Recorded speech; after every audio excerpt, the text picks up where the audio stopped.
আজকের আলোচনাটা একটু অন্যরকম, একটা গল্পের মতো।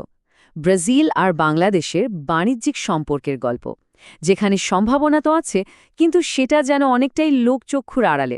চলুন এই সম্পর্কের গভীরে গিয়ে দেখি এর ভবিষ্যৎ সম্ভাবনাগুলো ঠিক কি। আচ্ছা, প্রথমেই একটা সংখ্যা দেখি। $2.5 বিলিয়ন কিছু বেশি, 2.51 বিলিয়ন মার্কিন ডলার। এটাই হলো ব্রাজিলের সাথে বাংলাদেশের বিশাল বাণিজ্য ঘাটতির পরিমাণ। আর ঠিক এই জায়গাটা নিয়ে আমাদের আজকের যত আলোচনা। এই যে ছবিটা, এটা দেখলেই বাণিজ্য ঘাটতির আসল চেহারাটা একদম পরিষ্কার হয়ে যায়। একদিকে দেখুন, বাংলাদেশ রপ্তানি করছে মাত্র $156 মিলিয়ন মতো, আর ঠিক তার উল্টো দিকে ব্রাজিল থেকে আমদানি হচ্ছে প্রায় $2.66 বিলিয়ন পণ্য। মানে এটা শুধু একটা ব্যবধান না, এটা একটা বিরাট বিরাট ফারাক। তো এই যে বিশাল একটা ঘাটতি, এটাকে আমরা কিভাবে দেখব? শুধুই একটা সমস্যা হিসেবে, নাকি এর ভেতরেই লুকিয়ে আছে বিশাল কোনো সম্ভাবনার ইঙ্গিত? চলুন আমরা বরং দ্বিতীয় দৃষ্টিকোণটা নিয়েই সামনে এগোই। তাহলে চলুন, এই যে অসম একটা অংশীদারিত্ব, এর গভীরে একটু ঢোকা যাক। এই যে ভারসাম্যহীনতা, এটাকে সমস্যা হিসেবে না দেখে বরং ভাবা যাক এটা প্রবৃদ্ধির একটা ভিত্তি হতে পারে, একটা সূত্র যা আমাদের নতুন কোনো পথের সন্ধান দেবে। আর এই স্লাইডটা কিন্তু মূল আইডিয়াটাকে দারুণভাবে তুলে ধরে। দেখুন, একদিকে বাংলাদেশ হল শ্রম নির্ভর উৎপাদন শিল্পের একটা পাওয়ার হাউস, আর অন্যদিকে ব্রাজিল কৃষি আর প্রাকৃতিক সম্পদে ভরপুর আর এক পাওয়ার হাউস। ব্যাপারটা অনেকটা একটা মুদ্রার দুই পিঠের মতো, তাই না? একজনের যা শক্তি, সেটাই যেন অন্যের প্রয়োজন মেটাচ্ছে। আচ্ছা, এবার তাহলে সেই সোনা খোঁজার পালা। প্রথমে দেখব বাংলাদেশ ঠিক কি সম্ভাবনার স্বর্ণখনি কাজে লাগাতে পারে ব্রাজিলের বাজারে। তো ব্রাজিলে বাংলাদেশের 1 নম্বর রপ্তানি পণ্য কি? সেটা হলো পুরুষদের কটন ট্রাউজার। তৈরি পোশাক শিল্পের এটা একটা খুবই সাধারণ কিন্তু গুরুত্বপূর্ণ আইটেম, যার চাহিদা কিন্তু বিশ্বজুড়েই। আর এখানে দেখুন, একদম সুনির্দিষ্ট ডেটা। একটা সাধারণ পণ্য, কটন ট্রাউজার, সেটাই একাই তৈরি করছে প্রায় $23 মিলিয়ন একটা বাণিজ্য। এটাই হলো একটা নির্দিষ্ট পণ্যের ওপর ঠিকভাবে ফোকাস করার শক্তি। প্রতিটা ট্রাউজারের গড় দাম পড়ছে $5.31। এখন সংখ্যাটা হয়তো শুনতে ছোট লাগছে, কিন্তু যখন মিলিয়ন মিলিয়ন পিসের কথা ভাবা হয়, তখন এটাই কিন্তু বাণিজ্যকে বিশাল আর লাভজনক করে তোলে। এটা আসলে এটাই দেখায় যে একটা সাধারণ পণ্যেরও বিশ্ববাজারে কতটা দাম থাকতে পারে। কটন ট্রাউজারের পর আসে আরেকটা বড় আইটেম, সেটা হলো ম্যানমেড ফাইবারের জার্সি আর পুলওভার।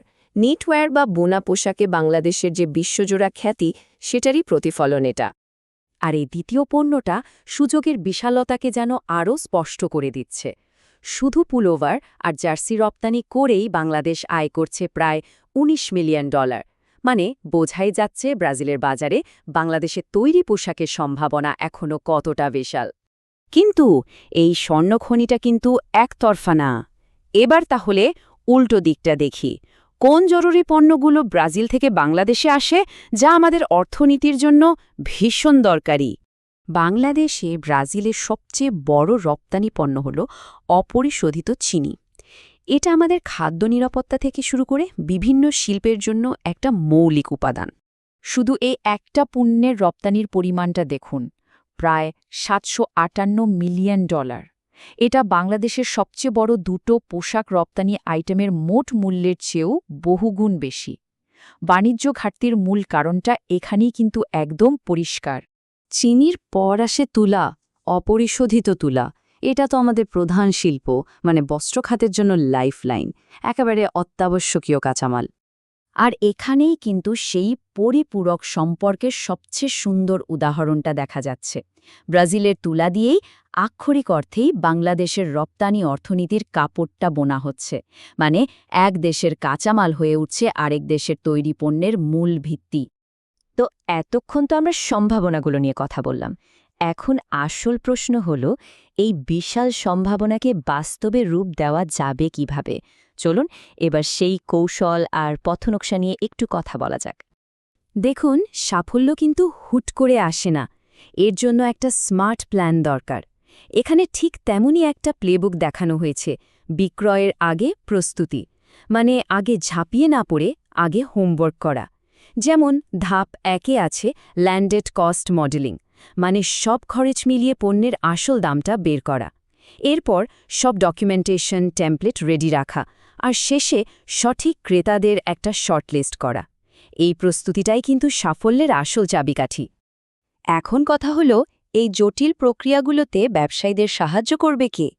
এখানেই এগিয়ে আসে Brazil Bangladesh chamber of commerce and industry, বা সংক্ষেপে BBCII। তারা দুই দেশের ব্যবসায়ীদের জন্য অনেকটা পথপ্রদর্শকের মতো কাজ করে। BCHI কিন্তু শুধু পরামর্শ দেয় না, তারা বেশ কিছু দরকারি কাজও করে। যেমন যাচাই করা ক্রেতাদের একটা ডিরেক্টরি দেয়, যাতে ঝুঁকি কমে। আবার বিভিন্ন সেক্টর ভিত্তিক বাণিজ্য মিশনের আয়োজন করে, যেখানে সরাসরি যোগাযোগের সুযোগ তৈরি হয়। আর ডকুমেন্টেশনের মতো জটিল বিষয়গুলো সহজ করার জন্য তাদের প্রোগ্রাম আছে। সবশেষে এই কথাটা দিয়েই আলোচনাটা শেষ করা যাক।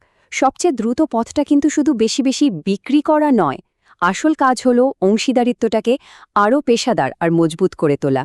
বাণিজ্যকে শুধু কেনা বেচার সম্পর্ক হিসেবে না দেখে যখন একটা টেকসই পার্টনারশিপ হিসেবে দেখা হবে, ঠিক তখনই এই সম্পর্কের আসল স্বর্ণটা খুঁজে পাওয়া যাবে।